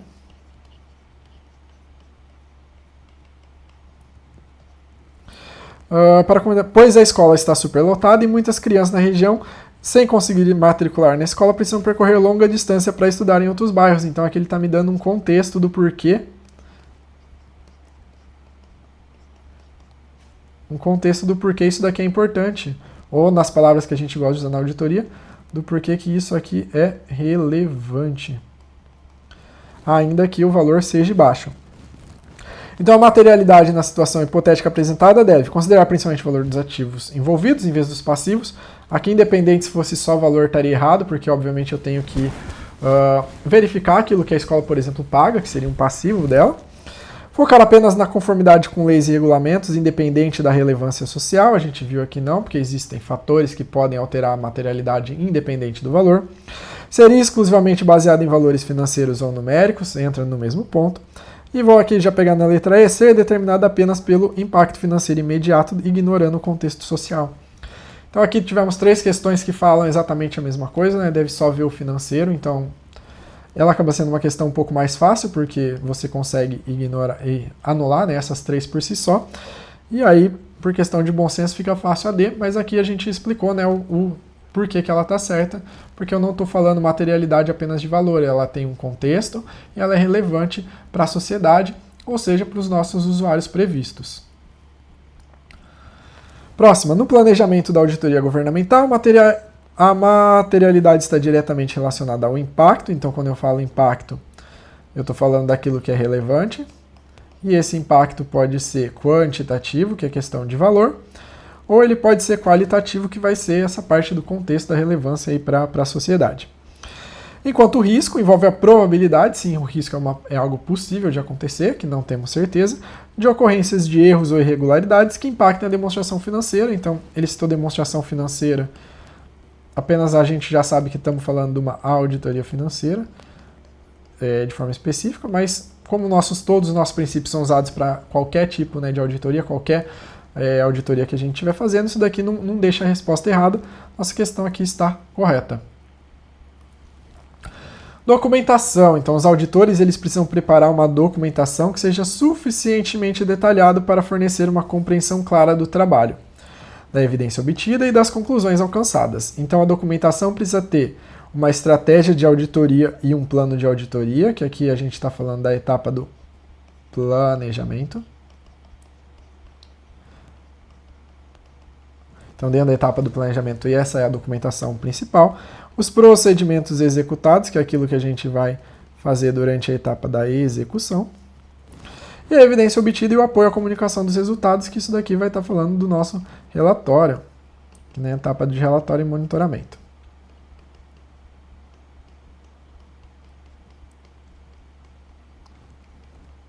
Então, a documentação ela está em todas as 3 etapas. Princípio geral, conforme eu falei, sempre nas 3 etapas. Ela então precisa ser suficientemente detalhada para permitir que um auditor experiente, sem nenhum conhecimento prévio da auditoria, entenda a natureza, a época, o escopo, o resultado dos procedimentos, a evidência, ou seja, que ele entenda a auditoria, ok? Então, quando eu falo da documentação de forma completa, é um auditor experiente sem conhecimento prévio sobre o assunto, sobre a auditoria. Então, ele não participou da auditoria, mas ele tem conhecimento, né? Vai poder exercer o julgamento profissional sobre aquilo que foi realizado. Vamos lá. O A deve ser suficientemente detalhado para permitir um auditor experiente, sem nenhum conhecimento prévio da auditoria, entender a natureza, escopos, procedimentos, o raciocínio por trás que exigiram um exercício de julgamento profissional e as respectivas conclusões. Aqui estamos falando da documentação de auditoria, letra B, conforme as normas, ok? Os auditores precisam estabelecer uma comunicação eficaz durante todo o processo de auditoria. Então, a entidade precisa ser mantida informada das questões relacionadas. Então, o que a gente tem de comunicação mais correta, né, mais obrigatória, por assim dizer? Então, deve incluir a obtenção de informação relevante para a auditoria e a disponibilização oportuna de observações e achados da auditoria à administração e aos responsáveis pela governança. O auditor também pode ter responsabilidade de comunicar fatos relacionados à auditoria a outras partes interessadas, tais como órgãos legislativos e de controle. O que a gente tem, então, na comunicação? A comunicação, então, ele precisa da obtenção de informação relevante, então o auditor ele vai conversar com a unidade para obter informação. Então, ele vai obter a informação, o entendimento sobre a unidade. De entendimento. Disponibilizar oportunas observações e achados de auditoria. Então, nos achados preliminares, ele vai também conversar sobre os achados preliminares.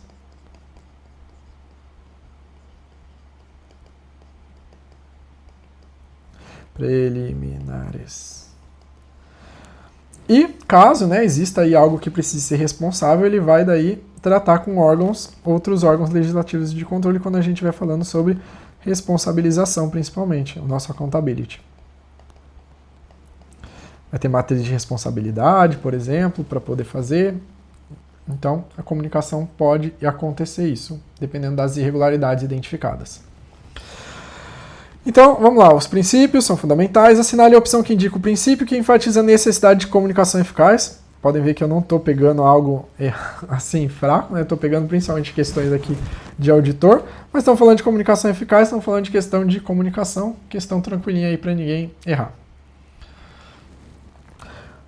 Agora, geral, né, para a gente falar um pouco sobre todos os princípios que a gente viu. Então, conforme a norma internacional da ISAI 100, é correto afirmar sobre os princípios gerais de auditoria do setor público que os auditores devem manter comportamento apropriado, adotando posição de presunção de confiança na honestidade e correção dos administradores. Então, aqui a gente tem o nosso ceticismo profissional, né, onde a gente deve adotar uma postura de mente questionadora e não simplesmente sempre já presumir essa confiança sem nenhum contexto, né, que faça com que demonstre a confiança por eles. Óbvio que aqui a gente vai falar que nem tudo a gente precisa desconfiar, dizer que está errado, achar que é fraude, mas não pode ir com essa presunção aí de confiança. O auditor deve evitar o uso de trabalho de auditores internos. Aqui a gente tem na norma, foi falado, né, de que pode ser usado. Se é algo que pode ser usado, ele não precisa evitar. De modo a não comprometer sua independência. Daqui também não vai comprometer, porque a gente sabe que o auditor é responsável, então não vai afetar a questão de independência, até no sentido dele, estou usando aqui, não preciso mais me preocupar com isso, então o meu relatório ele vai variar, né, conforme o que esse auditor interno, esse especialista fizer. Então aqui está errado. Os auditores devem manter-se independentes, de modo que seus relatórios sejam imparciais, ok? Sem atenção ao modo como sejam vistos pelos usuários. Essa parte aqui está errada, a gente viu, precisa parecer também independente. A materialidade não é relevante nas auditorias do setor público, aqui a gente já está errado, né? Porque ela é a definição, eu preciso definir baseado naquilo que é relevante. Pois todas as questões tipo de auditoria podem influenciar as decisões dos usuários, não são todas, né? Então, por isso até que a gente faz materialidade e também porque não teria tempo para você ver todas as questões. Por fim, ceticismo profissional significa manter a mente aberta e receptiva a todos os pontos de vista e argumentos. Correto, letra E. Vamos agora para os princípios ali específicos, né? Então, estamos falando agora dentro do planejamento de auditoria. Então, os auditores devem assegurar que os termos de auditoria sejam claramente estabelecidos. Então, esse primeiro ponto, a gente está falando que o auditor, a administração e também responsáveis pela governança ou outros, eles devem chegar a um entendimento comum e formal acerca dos termos da auditoria, dos respectivos papéis e responsabilidades. Então, como a gente viu lá no princípio lá da comunicação,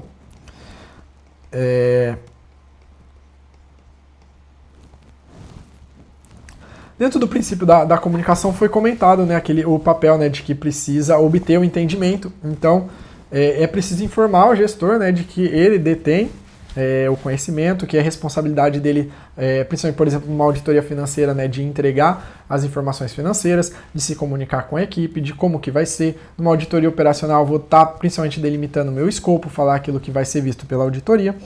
Então, por isso que fala aqui, ó, informações importantes podem incluir o objeto, o escopo, os objetivos da auditoria, o acesso aos dados, então como que você vai acessar esses dados, o relatório que resultará, processo, pessoas, papéis, então vai variar daí conforme o tipo de auditoria, mas você precisa daí conversar com a administração, com a organização logo nesse início para dizer como vai ser feita a auditoria. Depois, os auditores precisam obter um entendimento da natureza da entidade ou do programa a ser auditado. Então, na auditoria financeira, a gente vai mais para esse lado da natureza da entidade, para entender como funciona, por exemplo, os gastos, né, como que deve vir a demonstração, se tem algum critério específico. E quando eu estou falando de auditoria operacional, normalmente eu vou focar aí mais nesse programa, de entender como funciona o desenho daquilo que eu vou estar auditando, qual que são os procedimentos, né, qual que é o fluxo. Então, isso é o que vai ser visto. Então, temos, conforme a norma, que entender os objetivos relevantes, as operações, ambiente regulatório, controle interno, sistema financeiro, outros sistemas e processos de negócio, pesquisando potenciais fontes de evidência de auditoria. Então, ele é obtido a partir de interação regular com a administração, com os responsáveis pela governança e outras partes interessadas. Então, novamente, essa interação normalmente através de comunicação que é feita. Pode consultar especialistas e examinar documentos a fim de obter um abrangente entendimento do objeto. Então aqui eu preciso, com abrangente, um entendimento profundo sobre o objeto para eu poder definir, né, como é que vai ser. Porque a gente tem que um planejamento, aqui não aparece, mas o principal objetivo do planejamento é que ele seja eficaz. Então, que eu consiga daí garantir, buscar, né, não podemos usar a palavra garantir, mas eu possa buscar a segurança, né, diminuir o meu risco para poder ter uma segurança aí razoável. Então vamos lá, no contexto das auditorias de conformidade, recomenda que os auditores devem monitorar os casos de não conformidade como apropriado. Aqui, ó, só para mostrar, estamos falando NBASP 400, mas a gente consegue resolver com os princípios aqui da NBASP 100.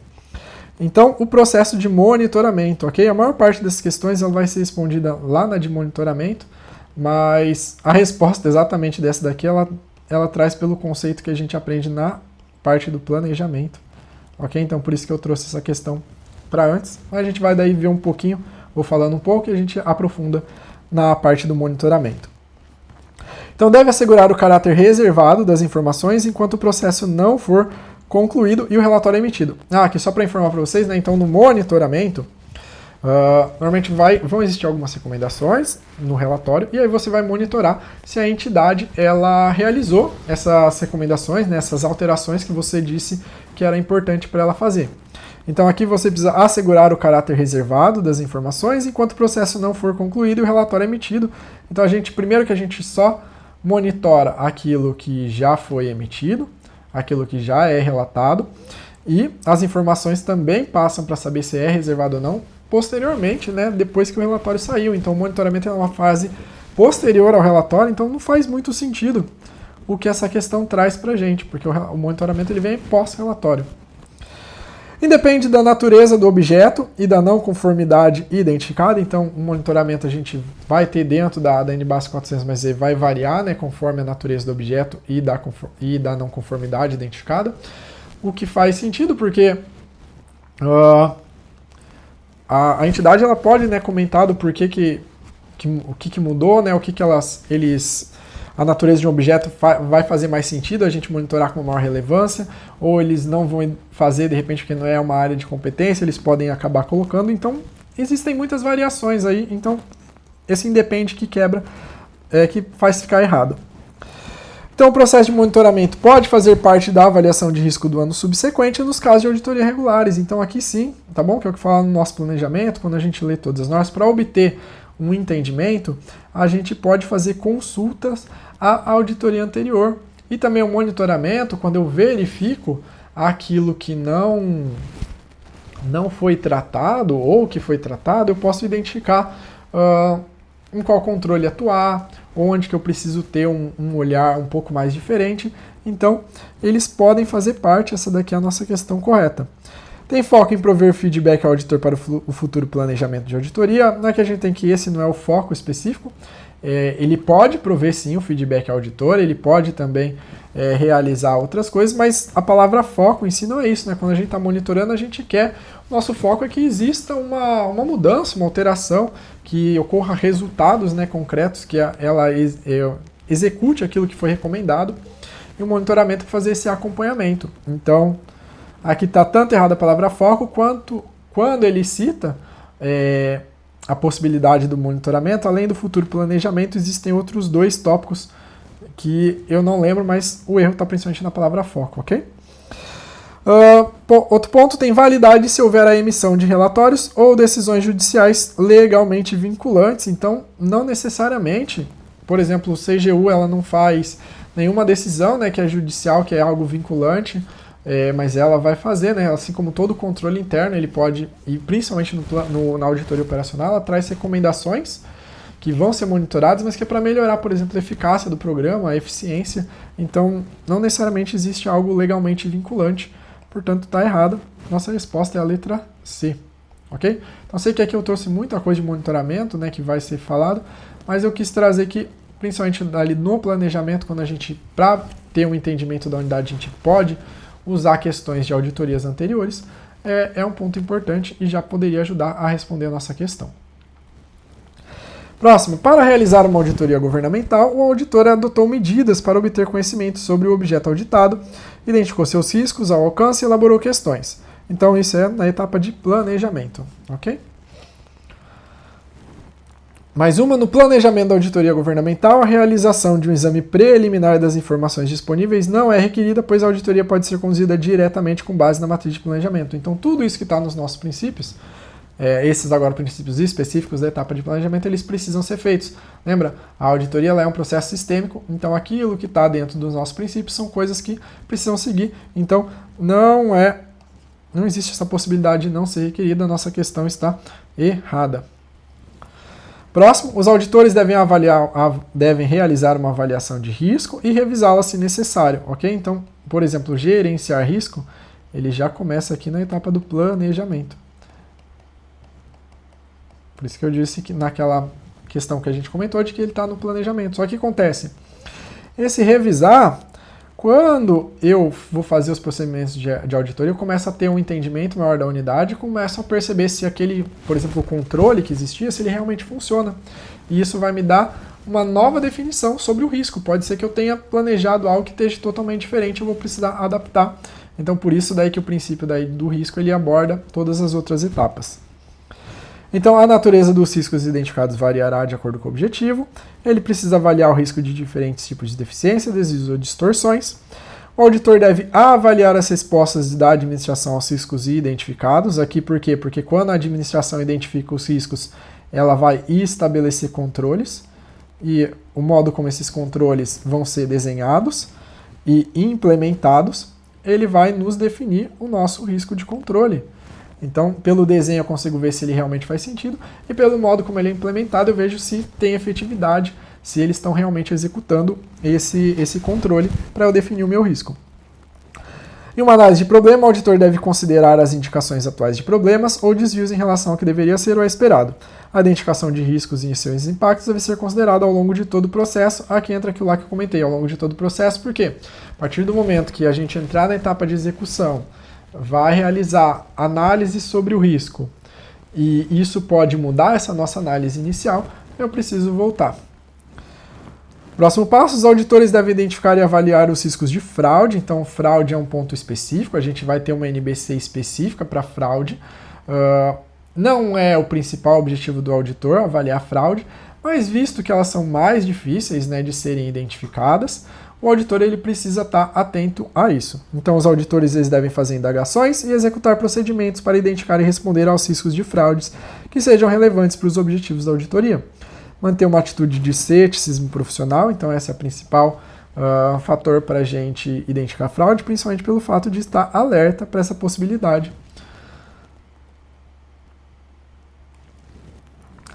Próximo, os auditores devem planejar seu trabalho para assegurar que a auditoria seja de forma eficiente e eficaz. Aquilo lá que eu comentei sobre o planejamento, né, busca ter principalmente ele ser eficaz, para poder diminuir aí o risco de eu ir fazer um relatório que seja útil para os nossos usuários, para os usuários previstos. Então, o planejamento tem os aspectos estratégicos e operacionais, que a gente já viu, e aqui ele então nos vai dizer, estrategicamente, ele precisa definir o escopo, os objetivos e a abordagem. Então, vamos lá. O objetivo é aquilo que a auditoria pretende alcançar, escopo refere o objeto e os critérios utilizados, e a abordagem vai descrever a natureza e extensão dos procedimentos. A auditoria deve ser planejada para reduzir os riscos de auditoria a um nível aceitavelmente baixo. Operacionalmente, o planejamento implica, então, estabelecer um cronograma para a auditoria e definir natureza, época e extensão dos procedimentos de auditoria.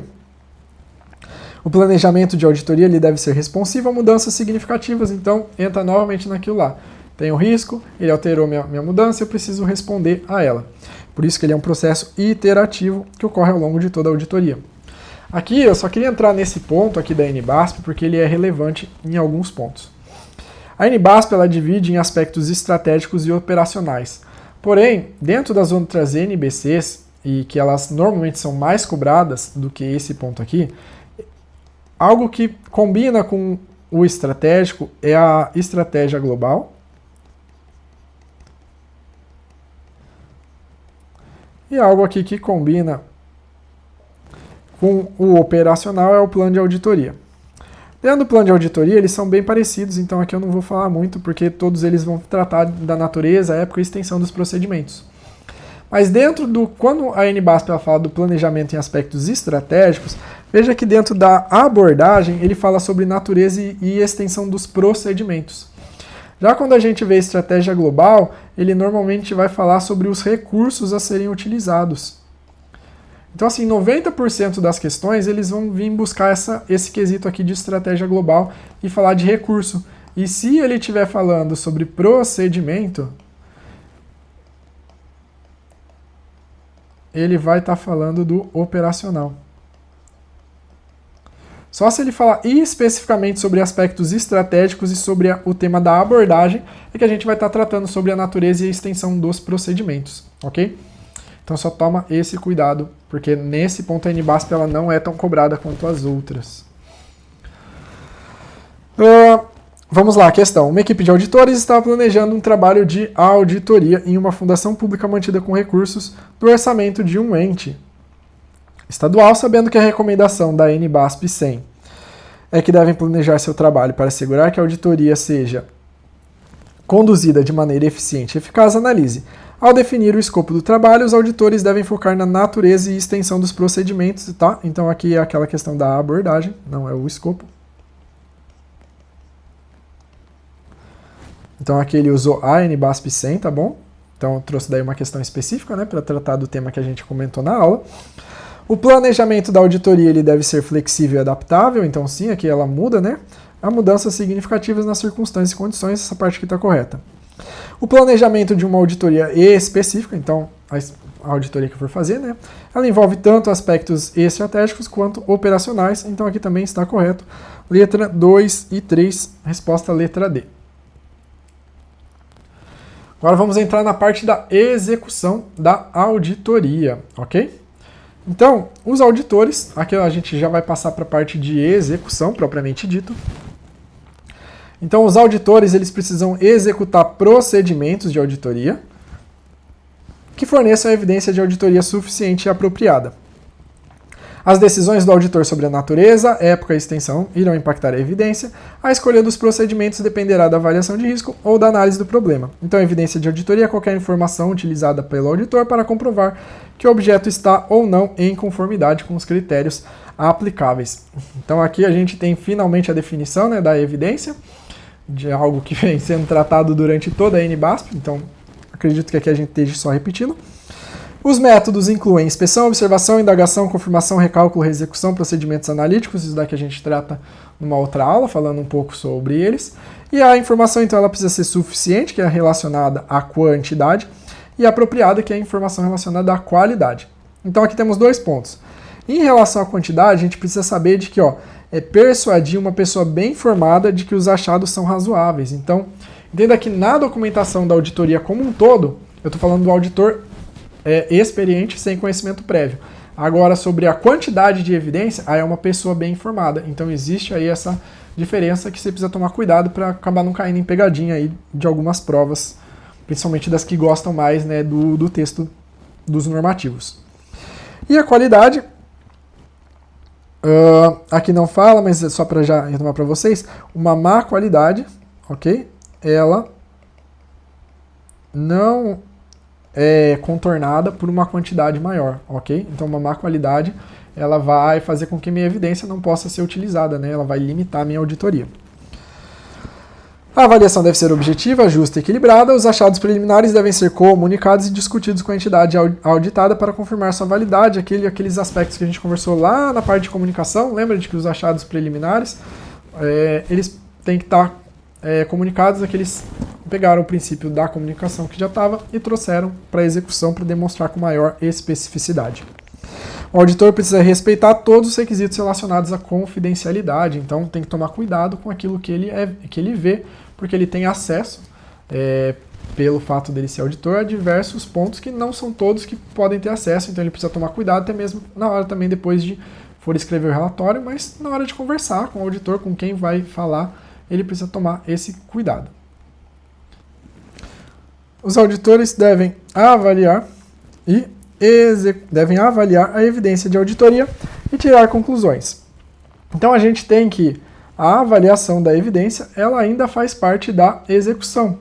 Por quê? Porque eu não vou já direto para o relatório, porque após completar os procedimentos de auditoria, ele precisa revisar a documentação para determinar se o objeto foi suficientemente e apropriadamente auditado. Então, suficiência a gente está falando de quantidade e apropriadamente estamos falando sobre a qualidade. Antes de tirar, ele então reconsidera a avaliação inicial de risco e materialidade, foi aquilo que a gente já conversou sobre. Ele inicia o procedimento, com o entendimento daquilo que foi visto nos procedimentos, ele avalia se aquele planejamento inicial dele estava correto. Então, à luz das evidências, ele determina se precisam ser realizados procedimentos adicionais. Então, caso esse risco está diferente do risco que o auditor identificou após coletar as evidências, ele vai precisar realizar procedimentos adicionais de auditoria. Com base nos achados, então ele usa o julgamento profissional, que é aquele, né, parte de conhecimentos e experiência, para chegar a uma conclusão. Então, aqui a gente vai estar terminando acerca do objeto da auditoria ou da informação. Então, ele conseguiu chegar nessa conclusão, termina a etapa de execução da auditoria. Então vamos lá. Sobre a obtenção de evidências, assinale a afirmativa correta considerando as disposições da NBASP 400. Então, novamente, vamos estar respondendo uma questão focado junto com os nossos princípios de vistos aqui, conseguimos responder questões diferentes. E questão difícil para o auditor substituto. Após completar a auditoria, o auditor vai revisar a evidência de auditoria a fim de chegar a uma conclusão ou emitir uma opinião. Então, aqui só tem o fato aqui de não é quando completa a auditoria, né? Seria a execução dos procedimentos, mas quesito de formalidade aqui tá correto, né? Já que a conclusão, né, a emissão, o posicionamento dele, que é o relatório, faz parte da auditoria, né? Não é quando a auditoria termina. Letra B. O auditor de conformidade dificilmente necessitará combinar evidências de diferentes pontos. Aqui está errado, normalmente a gente sempre trabalha com mais de uma evidência, tanto que é baseado nisso que a gente usa o ceticismo profissional para poder analisar questões diferentes, se elas estão realmente dizendo a mesma coisa, né? Ou identificar uma fraude. A obtenção de mais evidência deve ser usada para compensar sua baixa qualidade. Aqui, conforme eu falei, uma baixa qualidade ela não é satisfeita por um aumento na quantidade de evidência. Os procedimentos de auditoria previstos na matriz de planejamento não são determinantes da qualidade da evidência a ser coletada. Aqui a gente não trabalhou a matriz de planejamento, mas assim, o planejamento ele serve para eu ter uma auditoria eficaz, ou seja, uma auditoria que vai buscar ter um baixo nível de risco. E se eu quero um baixo nível de risco, eu quero que essa minha evidência que vai ser coletada, ela consiga reduzir meu risco. Então, não faz sentido eu dizer que eles não são determinantes na qualidade dessa minha evidência. Então, tá errado. A matriz de planejamento é exatamente para eu poder ter uma maior eficiência, né, para que essa minha evidência que eu esteja planejando adquirir, ela tenha uma qualidade. E por fim, a natureza e as fontes da evidência necessárias não são determinadas pelos critérios, mas sim pela natureza do objeto e pelo escopo da auditoria. Então, na hora da auditoria, a gente está comparando um objeto a um critério. Então, eu vou ter que sim avaliar esse critério, porque eu preciso que esse objeto ele esteja de acordo com o critério que eu estou planejado, então que comparar ele com esse critério. Então é baseado no critério, ele pode sim mudar o tipo de evidência que eu vou querer ter, ok? Então, aqui também está errada. Nossa resposta, letra A. Próxima, relatório de auditoria. Então, os auditores devem elaborar um relatório baseado nas conclusões alcançadas. Então, o relatório é baseado nas conclusões. A elaboração de relatório para comunicar os resultados da auditoria às partes interessadas, aos responsáveis e ao público em geral, ou seja, aos usuários previstos. Lembra das 3 partes que a gente comentou logo no início? É aqui que eles vão estar aparecendo. Eles precisam ser de fácil compreensão, livres de imprecisão ou ambiguidades e completos. Precisam ser objetivos e justos, incluindo somente informações respaldadas por evidência sempre suficiente e apropriada. Trabalho de certificação. O relatório, então, vai ter uma opinião quanto ela estar em todos os aspectos relevantes, livres de distorção, ou se está em conformidade em todos os aspectos relevantes com os critérios estabelecidos. O relatório é chamado de relatório de auditor. Já no relatório direto, lembra que a gente não tem uma opinião, a gente vai demonstrar, né, pelas evidências. Então ele declara os objetivos da auditoria, descreve como foi abordado e também pode incluir recomendações. E aí vai ser nos achados e as conclusões que ele vai passar a confiança para o usuário. Então, ele precisa daí explicar como que a evidência foi obtida e justificar, permitindo que o relatório da auditoria proporcione aos usuários o grau de confiança necessário. Então, no relatório direto, é essa demonstração que vai dar a confiança para os usuários. Agora falando um pouco sobre a opinião de auditoria. Então, opinião de auditoria, ela vai acontecer nos nossos trabalhos de certificação quando o auditor ele precisa emitir a opinião. Normalmente ela não acontece, né, no relatório direto. Então, a opinião ela pode ser não modificada ou modificada. Uma opinião não modificada é usada tanto para asseguração razoável como para asseguração limitada. E a gente vai ter aqueles textos que a gente já falou várias vezes, né? A asseguração razoável é positiva, onde aqui só para pegar corretinho, né? Então, de que o objeto está em todos os aspectos relevantes, livres de distorções ou erro. E na asseguração limitada vai ser a fala de que nada veio, né, ao conhecimento do auditor para dizer que existiu uma distorção relevante. Agora, quando ele não consegue, né, ter essa certeza do que está acontecendo, ele vem então para essa opinião modificada. A primeira que a gente tem é a qualificada. Então a qualificada vem quando ele discorda da opinião, né, a opinião dele vem para discordar, ou então quando ele é incapaz de obter evidência de auditoria que seja relevante, mas não generalizada, ok? A adversa, ela vem quando, após ele ter obtido uma evidência de auditoria suficiente e apropriada, ele conclui que os desvios, elas são relevantes e generalizadas. Então aqui, ó, a gente tem que ter evidência. Agora, se é incapaz de se obter evidência e ela é relevante e generalizada, eu vou ter a abstenção. Então aqui, dentro da qualificada, ele normalmente vem com exceto por. Está assegurado em todos os aspectos relevantes, exceto por, isso significa uma modificação, uma opinião modificada, porque ele vai dizer qual é o trecho em que ele não conseguiu auditoria, então aquele trecho ele é relevante, mas ele não é generalizado, então sobre o restante do relatório ele pode opinar com uma razoável certeza. Então é assim que vai ser.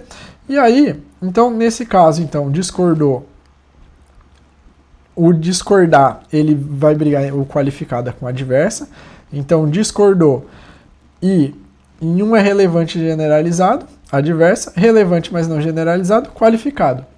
Aí quando não é capaz de obter evidência de auditoria, ou seja, teve uma limitação. Se ela for ele achar que é relevante, mas não generalizada, ela vem para qualificado.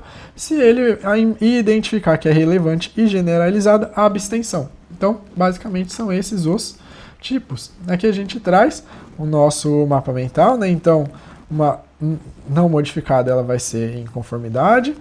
A qualificada pode ser discordar ou sem evidência, sendo que é relevante e não generalizado. Discordou e é relevante, generalizada e adversa. não tem evidência que é relevante e generalizado, é a abstenção. Então vamos agora para a nossa questão. Então, ao tratar da opinião do auditor, os princípios definem que uma opinião qualificada, exceto por, pode ser considerada não modificada se os efeitos não forem relevantes. Então, primeiro aqui diz que a exceto por ela vai ser sempre modificada. Aqui a gente já está com o nosso erro, né? Porque ela é uma opinião modificada. E também o quesito de relevante, tá bom? Então, o auditor ele vai dizer tudo que é relevante. Relevante é aquilo que tem valor para a auditoria. Se não tivesse valor, ela nem entraria no relatório. Então, se não é relevante, você não vira nenhum achado.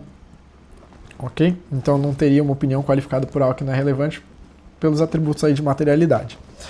Então, uma opinião não modificada pode ser usada somente quando o nível de asseguração for razoável. Não, a gente tem aqui a limitada. Então, pode ser razoável ou limitada. Recomendações para sanar deficiências de controle interno não devem ser incluídas no relatório de opinião do auditor. Então, nos casos em que se tem, né, a opinião, você também pode ter recomendação. Então, não é exclusivo, né, da auditoria operacional, você pode ter em outra auditoria, nessa auditoria de certificação, porém, ela é incluída no relatório. A opinião modificada pode ser expressa pela emissão de um relatório com abstenção. Então, sim, abstenção é um modo, né, de opinião modificada, está correto. E a emissão de relatório com opinião modificada faculta a apresentação da natureza e a extensão da modificação. Aqui não, o auditor ele sempre precisa falar, né, o porquê que ele teve ele modificou a opinião dele. Então, nós temos isso lá naquela parte de documentação, lembra que tem daí a conclusão. Então, quando eu vou mudar o meu achado, né, eu vou citar, eu preciso estar sempre documentando ele, e também a minha opinião ela precisa ser identificada dos motivos de eu ter alterado. Então, gabarito letra D. Vamos agora para o monitoramento, estamos quase encerrando aí a nossa aula. Os órgãos de auditoria governamental têm um papel no monitoramento das ações tomadas pela parte responsável em resposta às questões levantadas em um relatório de auditoria. O foco do monitoramento está em verificar se a entidade auditada deu o tratamento adequado às questões levantadas. Então, como eu disse lá naquela nossa questão, a gente tem que o monitoramento vão ser as ações tomadas em resposta às questões levantadas. Então, eu vou ter o meu relatório. Dentro do relatório, depois disso, eu tenho a minha recomendação. Depois da minha recomendação, eu tenho aqui a parte responsável, porque eles são quem dirigem, né, a organização, né, o órgão que foi auditado. Então, a parte responsável, ela fica na obrigação de dar o tratamento a isso. E no monitoramento eu vou ver se esse tratamento, né, ele foi adequado. Então, basicamente, é essa última parte aqui que a gente analisa na etapa de monitoramento.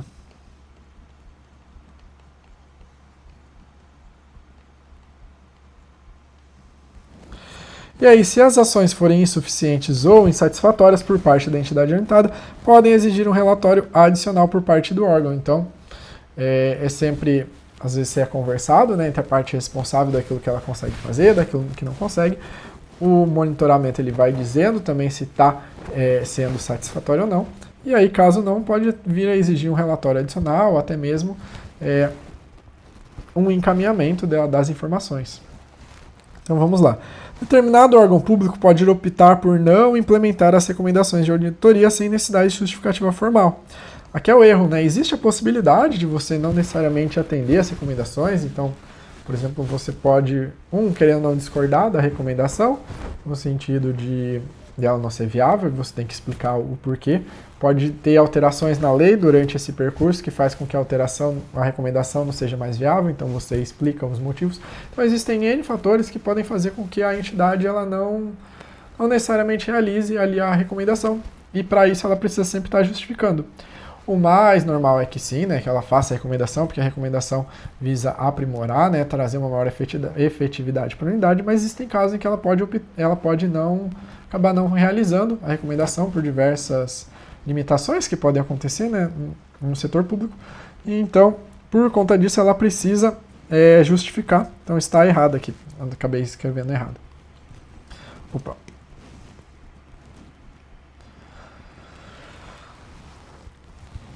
Então vamos lá. Vamos agora fazer uma revisão geral, né, sobre quais são as etapas de cada um dos processos. Então relacione as fases do processo com as ações desenvolvidas. Então nós vamos ter uma execução, aqui eles já fizeram a primeira pegadinha, que já mudaram, né, não fizeram na ordem normal das coisas, então uma execução. 2 vai ser o planejamento e 3 o relatório e monitoramento. Então, elaboração do relatório nas conclusões alcançadas, temos que é o item 3, né, na elaboração do relatório. É bem tranquilo essa parte aí de tópicos, porque eles batem tranquilo com as evidências. A gente tem aqui, como eu falei, para auditor, mas existem várias questões que a gente consegue aí por bom senso. Avaliar as evidências de auditoria e extrair as conclusões, isso daqui a gente faz na nossa execução. Eu vou só anotar aqui que até o momento foi 3, depois foi 1. Então, estabelecer os termos de auditoria, isso daqui é no nosso planejamento. Realizar a avaliação de risco, então a avaliação de risco é no planejamento, se fosse um dos procedimentos aí seria. Então agora, realizar sim os procedimentos de auditoria planejados, então eu planejo, mas eu faço os procedimentos na minha execução. E monitorar as questões é no nosso item 3. Então vou ter 3, 1, 2, 2, 1, 3. Letra A. Então, com isso a gente termina a nossa aula. Eu tentei trazer o máximo de questões aí de TCS, Cefa-Pará, questões recentes, 26, 25 e 24. Espero que tenham gostado. Coloquem aí nos comentários se vocês vão acompanhar essas nossas aulas, todas as outras NBASP, de 200, 300, 400. Se você é uma das pessoas que chegou aqui focada no concurso do TCE Pernambuco, então fica aqui à disposição para poder também opinar, para poder ajudar a melhorar a nossa aula, porque o nosso objetivo é auxiliar você a passar. Ademais, espero que o conteúdo te ajude na prova e obrigado!